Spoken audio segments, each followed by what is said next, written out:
अशा संदेशासाठी बिलासारखा संदेश नाही. ही भाव समाधी खाडकन उतरली. बेल वाजली. छे, इम्पॉसिबल. इथं कोण येतंय? तोपर्यंत दुसरी बेल. किरण आत पळाली. मी दार उघडलं. दारात आई, रंजन आणि तीर्थरूप अरविंद. उष्ण अवसान, भाडोत्री आनंद आणि लादलेल्या संयमाने मी मोठ्यांदा म्हणालो, यावे. ह्या पोराने तुझी आठवण काढून जीव नकोसा केला. सुखाने झोपू देईना. अरविंद चिडून बोलला. आई म्हणाली, त्याची बिचाऱ्याची काय चूक आहे? 7-8 महिने काका घरात होता. त्याला लागली चटक. रंजन मला चिकटला. 4 फालतू गप्पा मारून अरविंद निघून गेला. मातोश्री दिवाणखान्यात म्हणजे बैठकीच्या खोलीत झोपल्या. आणि माझी पहिली रात्र किरण आईच्या पलीकडे. रंजन मध्ये आणि मी रंजनच्या दुसऱ्या बाजूला. ह्या यातनेच संपली म्हणजे काय झालं तर फिरत राहणं हा कालचक्राचा नियम असल्यामुळे ते काही तासांनी फिरलं आणि चक्क उजाडलं. पहाटे 4 पर्यंतचे टोले मला ऐकू येत होते आणि 2 टोल्यांच्या मध्ये मिनिटागणिक किरणने सोडलेले उसासे. झोपलेल्या मुलाचं अस्तित्वही किती जागं असतं याचा तो जीवघेणा अनुभव होता. पहाटे किरण म्हणाली, हनीमूनसाठी माणसं बाहेरगावी का जातात ते कळलं ना? एवढंच बोलून ती बाहेर गेली. शांत झोपलेल्या रंजनकडे पाहत असताना पार्टनरचे शब्द आठवले. आपल्याला हवा तेव्हा तिसरा माणूस न जाणं हाच नरक. आता माझी जेव्हा पाळी येईल तेव्हा मी काय हे सगळं सांगू? टाळ्या वाजल्या. सगळे प्रसन्नपणे हसत होते. किरणही देवधरांच्या हकीकतीत रंगली होती. मीही हसलो. 2 टाळ्या जास्त वाजवल्या. देवधरांनंतर फाटक, नंतर सामंत स्वतः, त्यानंतर कर्मश जे फराळाला बसले होते ते सगळे त्यांच्या सुवाक्यरातबद्दल सांगत राहिले. आज आयुष्यात प्रथमच ह्या दुकानातला औषधांचा वास कुठच्या कुठे लोपला होता. इथल्या शोकेसना आजवर फक्त चिंतेने ग्रासलेले चेहरे पाहत उभं राहावं लागलेलं होतं. आज त्या सगळ्या शोकेसेस आयुष्यात फक्त आनंदाच्या क्षणाची बरसात करणाऱ्या गुजगोष्टी ऐकत होत्या. एरवी निर्विकारपणे औषधं विकणारी माझी दोस्त मंडळी आज पहिल्या रात्रीच्या गोष्टी सांगताना रातराणीप्रमाणे बहरली होती. रात्री 12 वाजेपर्यंत औषधांच्या, इंजेक्शनच्या, शेकायच्या पिशव्या, थर्मामीटर, बर्फाच्या पिशव्या विकणाऱ्या एका दुकानात फक्त आनंद ओसांडत होता. जेव्हा माझी वेळ आली तेव्हा मी घड्याळाकडे आणि देवधरांकडे केविलवाण्या नजरेने पाहिलं. देवधर पटकन म्हणाले, चला उठा, 4 वाजले. भले असं कसं? आपला मुख्य म्हणजे अमिताभ बच्चन राहिला. देवधर म्हणाले, त्याच्या हनीमूनच्या अजून तुमच्या आमच्यासारख्या कहाण्या झालेल्या नाहीत. आम्ही बाहेर पडलो. घरचा विचार सुरू झाला. घरच्या म्हणण्यापेक्षा मातोश्रींचा.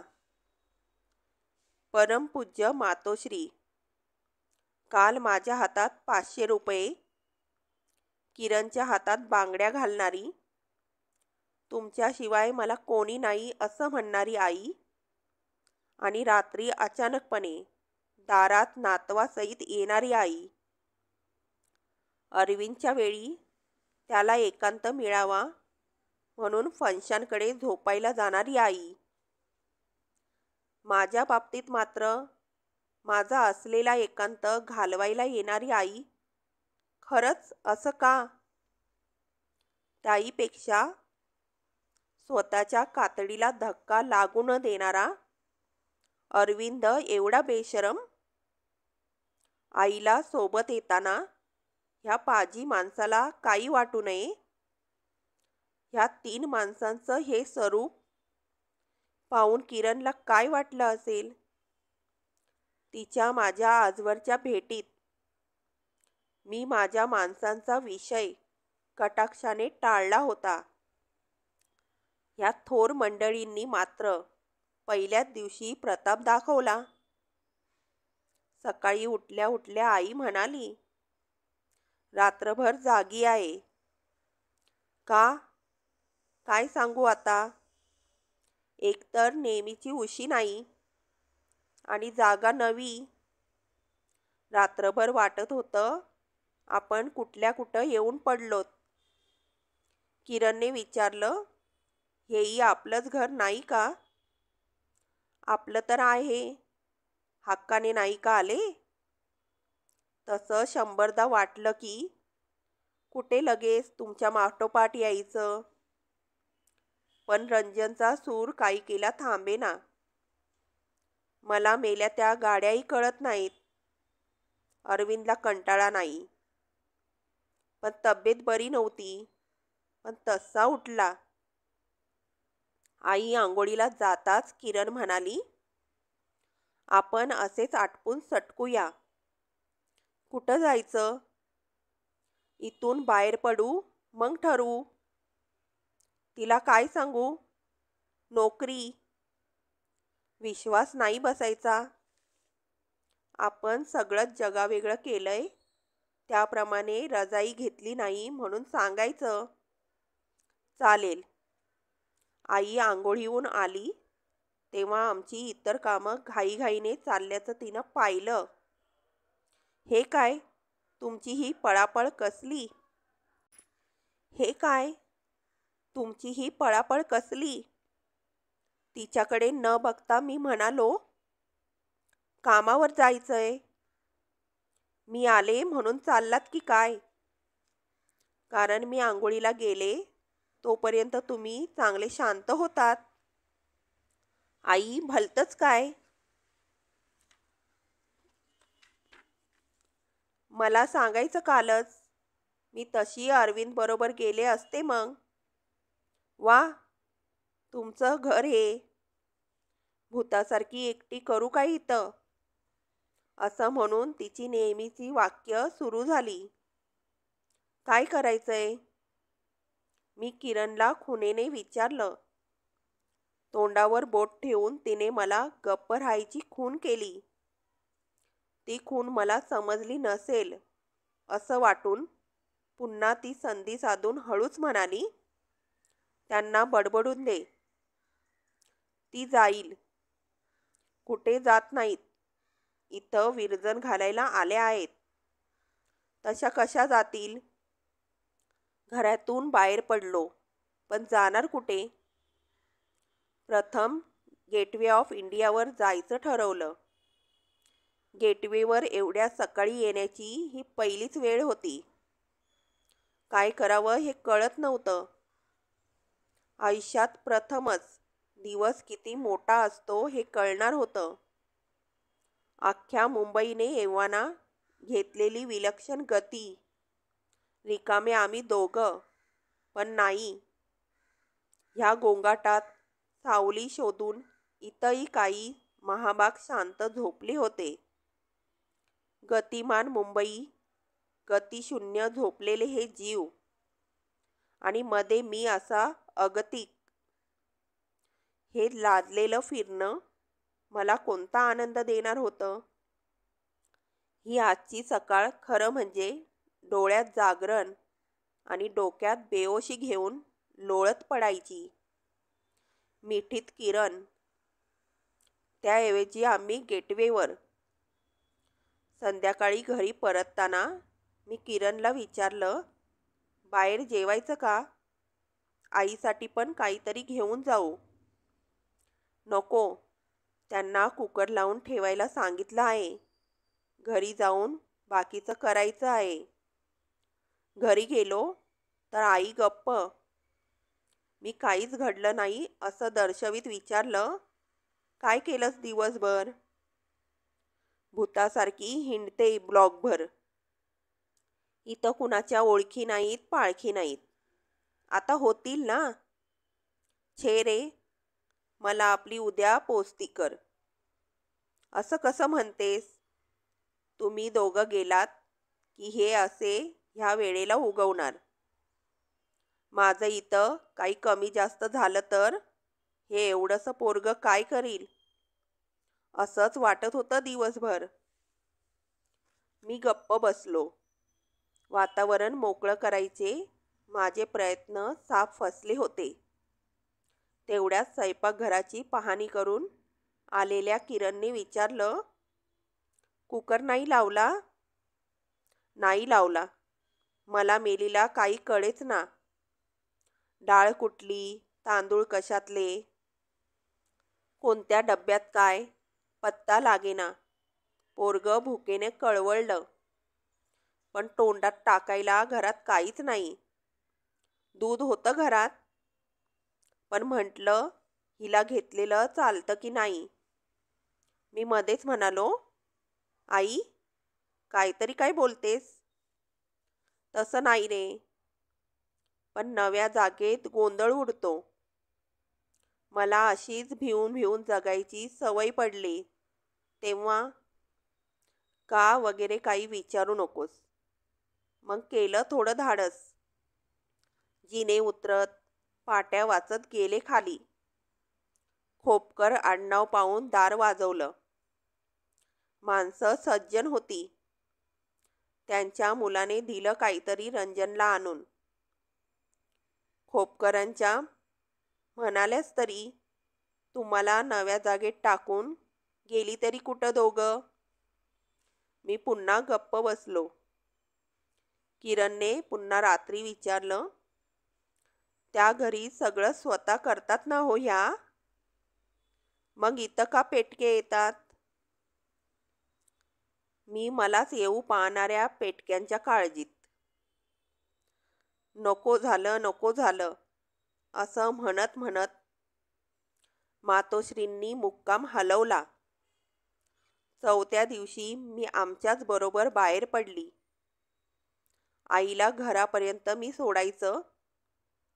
किरणने दादरला गाडी न बदलता एक स्टेशन पुढे जायचं आणि सरळ बोरिवलीला परतायचं असा बेतही आम्ही पक्का केला. माझा हात घट्ट धरीत ती म्हणाली, तुमची मी खूप खूप वाट पाहते आहे. तिला वाटणारी ओढ मला सुकावून गेली. आईला मी घरी सोडलं. रंजनला खाऊ घेऊन दिला आणि श्वासही घेण्यासाठी न थांबता तडक निघालो. 1 नंबर प्लॅटफॉर्मवर आलो तर 3 नंबरला फास्ट ट्रेनचा बोर्ड. चलती हुई गाडीवर सवार न होणारा मी. पण आज कोशिश करून ही गाडी पकडली. माझं नशीब मला हसतंय हे जसं आजवर कधीच समजलं नव्हतं, तसंच ते तेव्हाही समजलं नाही. घरी धापा टाकीत आलो तर गुडघ्यात मान घालून रडणारी किरण. हनुवटीला धरून तिचं तोंड मी वर करून तिचं चुंबन घेतलं. काय झालं राजा? Shri, I am very sorry. कशाबद्दल? रागवू नकोस. That is out of the question. पण झालं काय? माझं नशीब नाही. तू सांगणार की नाही? बोल ना. मी अचानक बसले रे. एवढंच ना? असं कधी घडत नाही, पण इतका फरक पडत नाही. इट्स ऑल राईट, मामूली बात आहे. मी इतका घाबरलो. म्हटलं अचानक काही वेडंवाकडं घडलं की काय, कळेच ना. Shri, I am really sorry, really. नशीब फार हुलकावण्या देत होतं. अचानक काही वेडंवाकडं घडलं की काय, असं मी जे किरणला विचारलं तसंच काही ऐकण्याचा प्रसंग त्यानंतर 3 दिवसांनी आला. बेल वाजली. दूधवाला, पेपरवाला, झाडूवाला वगैरे सगळे वाले येऊन गेले होते. आता कोण, असं म्हणत दार उघडलं तर दारात सुरेश, किरणचा माहेरचा पडोसी. या सुरेश भैया. किरण, कोण आलंय ओळख? कोण असं म्हणत ती पुढे आली. तू आत्ता? नवल आहे. वेळेवर आलास. दुसऱ्या चहाला यांना कंपनी हवीच असते. सुरेश येऊन बसला, पण गडी प्रसन्न वाटत नव्हता. अगोदर आई काय म्हणते सांग. त्यांच्याचसाठी आलोय. लेकीला माहेरी बोलवलं असेल. नाही, तसं नाही. म्हणजे बोलवलंय, पण दादांनी. कुछ खास? आईंना जरा बरं नाही. आम्ही मग एकदम गंभीर झालो. काय होतंय? ब्लड प्रेशर एकाएकी वाढलं. आश्चर्य. गोळ्या घेतल्या नाहीत. किरणचं लग्न झाल्यास मी रोज आठवण करायचं काम करीत होतो. किरणचं लग्न झालंय, आता मी सुटले, असं म्हणायच्या. ते नडलं. बरी आहे ना आता? हॉस्पिटलमध्ये ठेवलंय. हॉस्पिटल? मी उभाच राहिलो. हार्ट अटॅक आहे. माइल्ड आहे, पण जपलं पाहिजे. कोणतं हॉस्पिटल? KEM. हाक आली म्हणून वळून पाहिलं तर पार्टनर. लक्ष कुठंय? माझ्यात तंद्रीत होतो. आणि आत इथं कसा? ड्रग कंट्रोलरच्या ऑफिसात आलो होतो. How is life? Fine. And wife? मी गप्प बसलो. चल, पार्टनर टॅक्सीला हात करीत म्हणाला. कुठे? नेहमीच्या जागी. पार्टनर, आज तूच बोरिवलीला चल. डेक्कन चुकेल. माझ्यासाठी चुकव ना. Some other time. तुला किरणला पाहावं असं वाटत नाही? मी कोणत्याही मित्राचं लग्न झालं की त्याच्या बायकोला पाहायचं टाळतो. हेही नवीनच. त्याचं काय होतं? लग्न झालं रे झालं की त्यांना एक निराळीच कांती चढते. सतेज, टवटवीत आणि टंच दिसतात सटव्या. रात्र वाईट जाते आपली. ह्याच्यावर उत्तम उपाय शोधला. बाईची आई झाली की म्हणजे पाहायची. पहिल्या बाळंतपणानंतर 70% बायका अवाढव्य होतात. मग त्रास होत नाही. तेव्हा लेटस गो टू रेशम भवन. तिथं नको. जरा दुसरं ठिकाण शोधूया. चौपाटीवरच्या बिर्ला क्रीडा केंद्रातल्या ठक्कर्सकडे आम्ही गेलो. गड्या, तू खरकलास. फार कष्ट वगैरे घेतलेस काय? तसं असेल तर सांगेन. Go slow. बायकोला पुरवून पुरवून वापर. तुला एक धक्का देऊ? Bye all means. किरणची आणि माझी अद्याप भेट नाही. काय सांगतोस? How can this happen? प्रसंग तसे होते. कसं शक्य आहे?